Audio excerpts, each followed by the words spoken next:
Today on Meat Revival, the Redneck Reuben.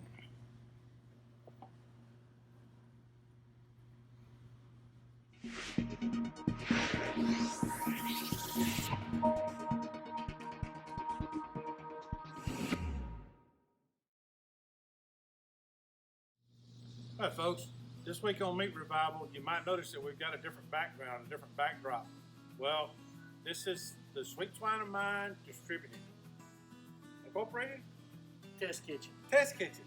Sweet Swine of Mine Distributing. Barbecue Funhouse. Barbecue Funhouse, aka Barbecue Funhouse.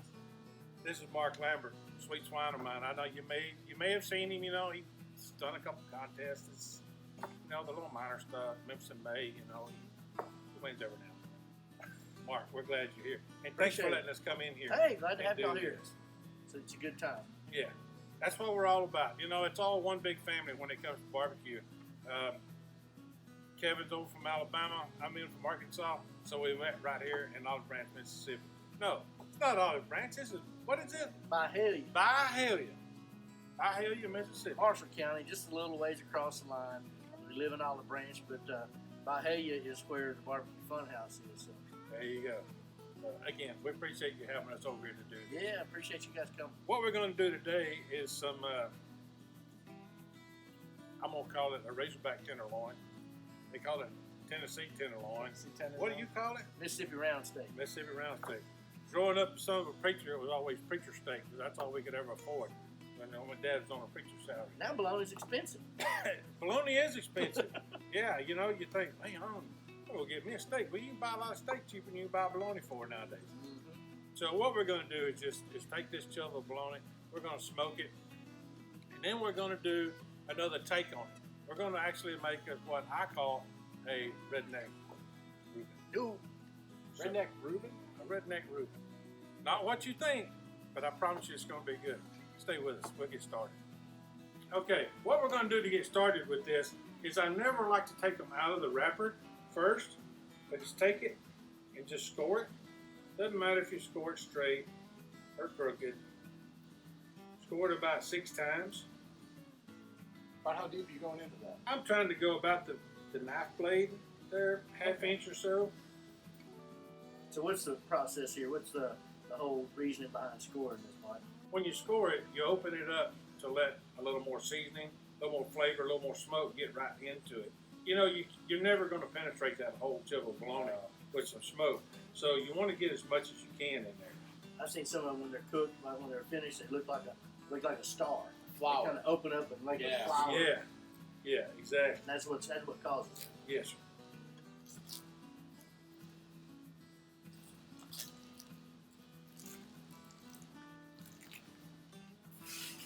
You notice when you open them up, there's always a little bit of slippery in there, a little liquid in there. That's just a little preservative, a little bit of goodie, as Mark might say.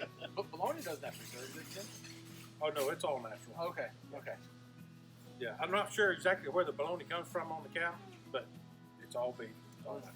They're vegan too, isn't I don't know that I'd go that far. But it's good eats at the end of the day, right? Oh, it's absolutely good eats. And I'll tell you, that take we're going to take on it at the end of this cook is just going to be unbelievable. I can't wait. This is awesome. Speaking of unbelievable, that's what we're going to season this with today. This is the UnBULLeavable all-purpose seasoning. A lot of clove in it, a lot of aromatics. This is the hard part, trying to get the seasoning to stick, because you roll it over, you scoot it off on the bottom. So a lot of times I'll end up just putting it on the cutting board and just roll it over the top of it. And again, don't necessarily have to use the UnBULLeavable seasoning. Use whatever seasoning you want on it. If you want to do salt and pepper, just do salt and pepper. Bologna takes on different seasons very well. That's the great thing about it. It's a good base that accept any kind of profile you want to give it. Yeah, it absolutely does. It's a good canvas. Yeah. You want to be sure to try to get the ends of it too. You know, there's only 2 ends, so there's 3 of us here. Somebody ain't gonna get it. it? Sorry, fellas. Dude, when you're picking your rub out, you need to be conscious of sugar content in your rub with bologna. You know, I think you need to be conscious with sugar content in any rub that you use. Depending on how you're going to cook it. because you certainly don't want the sugar to start burning, Right. you know, or caramelizing too quickly. If you get that sugar that does that, you know, it's an off taste. It's an off flavor. You really don't want that to happen. Right. So we cut this, we scored it, we seasoned it. All we got to do now is just put it on the smoker. One of the things that you got to remember is, how do you know when it's done? Bologna's already Bologna's cooked. already done. All you're going to do is heat it up, get you a good color on the outside, and once you do that, you're good to go. Yeah, when it kind of opens up and makes that flour, pretty well ready to go. Yeah, absolutely. So just kind of watch for those things. Don't open it up every 15 minutes and look at it, you know. You're going to run probably, what, 250, 275, something like that on the smoker. It'll take a couple of hours, but I promise you, the end result is going to be worth it. Stay with us. Okay, welcome back to Meat Revival. We've had our bologna on for a couple of hours now. It's got a good color to it. I think we're ready to go ahead and make this Redneck Reuben. What we're going to do first is take our coleslaw, just a plain chopped coleslaw. That's just the bag stuff. That's just the bag stuff. Yeah, you can grind it yourself if you want to. I'm not going to take that time to do that. Wait. This isn't coleslaw. This isn't coleslaw. This is Thousand Island dressing. This is Arkansas coleslaw, right? Yeah, exactly. You just want to make that coleslaw wet. You just want it to be able to stick to this bread, this sandwich that we're fixing to do. I probably could have just used a spoon to stir that up with. This is kind of more fun, though. Kind of a hands-on thing. That's something I noticed, Mike, about everything you guys are doing. Texture is a really big deal. It is, yeah. You know, when you put this on the sandwich, you know, the bologna is not going to have a crunch to it. It'll have the integrity from the outside, from the skin, but when you bite into this, you'll have the crunch to go along with it. You know, the smooth and the crunch all together. It's like that taco, man. You have the pickle crunch, it's got the slaw crunch, and it has the creaminess, and I mean, it just all has. You gotta have all those elements. Yeah, it does. That's what a lot of people don't understand when they're doing things like this. You know, it's so simple, but it's easy to forget. Yep. You know. When it looks pretty too, though. I mean, it's. Well, thank you. Oh, you mean the slaw looks good? Yeah, the slaw. Okay. The slaw. Yeah, well. Yeah, when you got all the colors in there, it does really look good. Okay, so our slaw is ready. I'm going to get rid of this glove and get me another one. We're going to go in, as you may have seen before. This time we're going to use Texas toast. Instead of using butter, we're going to use the mayonnaise for the outside.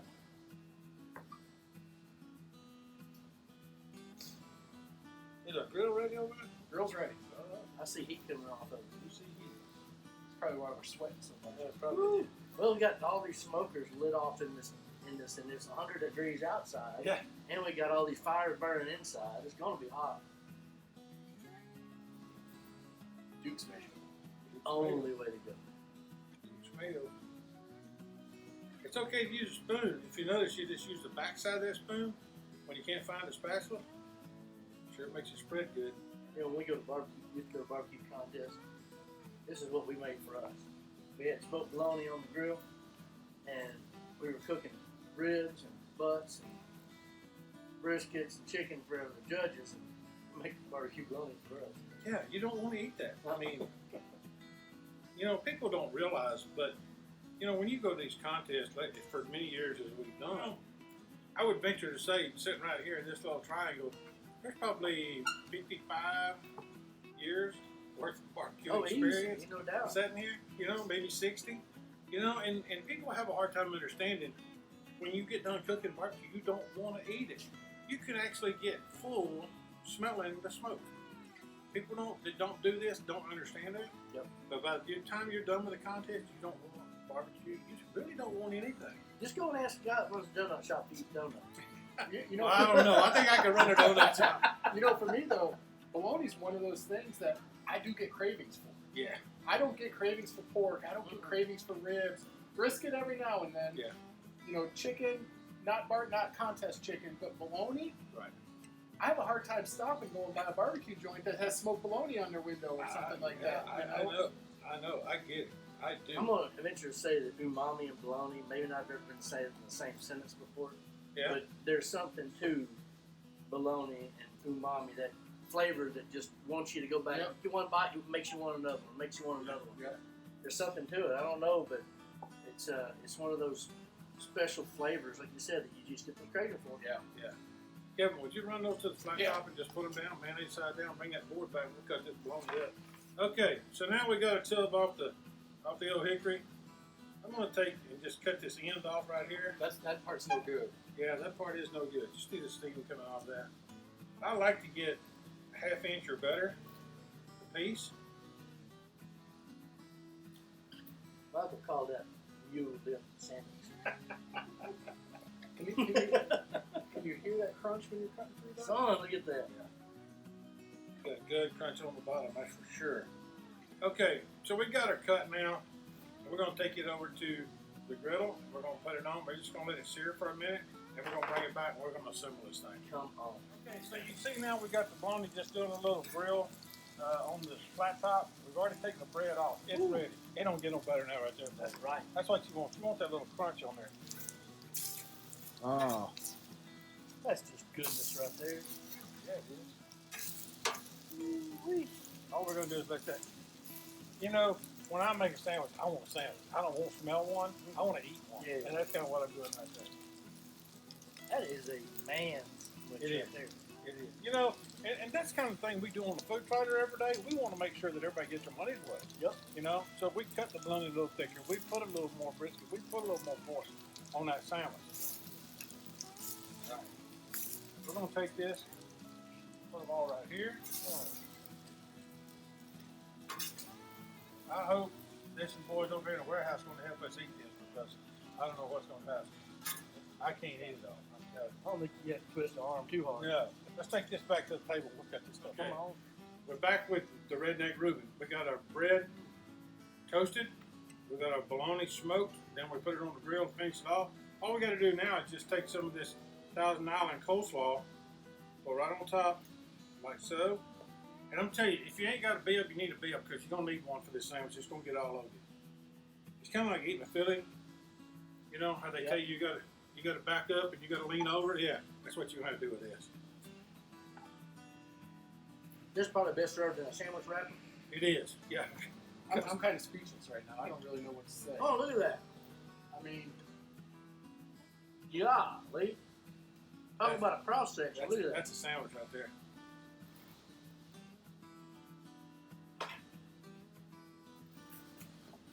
Good, goobly goo. And that, my friend, is a Redneck Reuben. Woo! Come on, you gotta get a bite. Cut that in half. That's way too big. You can't hold it like that. We got enough bread. Shoot. I'll. This is bite size, man. That's bite size. So you got to get the wrapper out.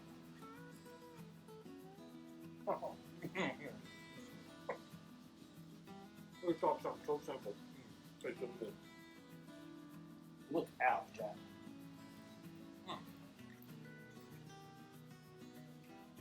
Wow. Grown men over a bologna sandwich. Bologna sandwich. Not just anything. A Redneck Reuben. That's right. Thanks for checking us out today on Meat Revival.